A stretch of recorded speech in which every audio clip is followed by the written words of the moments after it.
I know you guys have a very close relationship with your data. You don't like to think your data would lie to you or go behind your back, but sometimes it happens.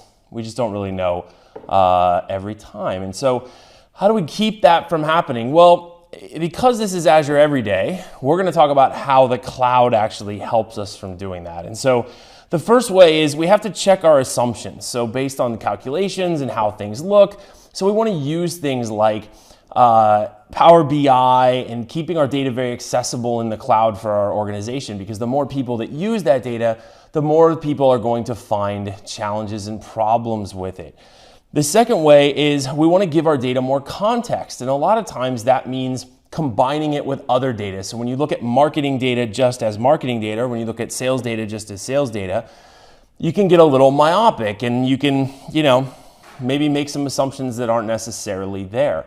By combining that data using something like Azure Storage or Spark, giving the business the ability to analyze their data a little bit more effectively, you're going to get rid of some of those biases and kind of require everybody to talk and communicate a little bit more about their data.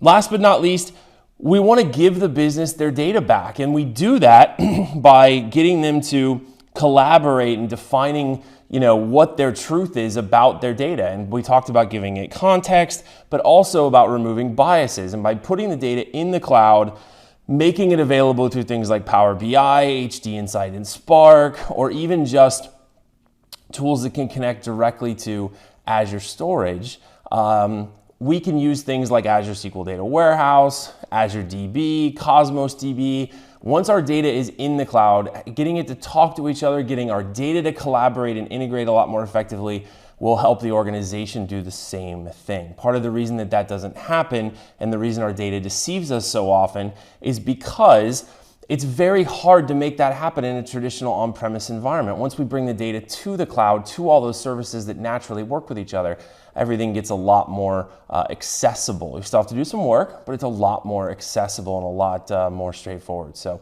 we'd love to talk to you about how we can help make your data more credible, more reliable, and your organization more data-centric. So let us know. Click on the link below. Thanks for watching Azure Every Day.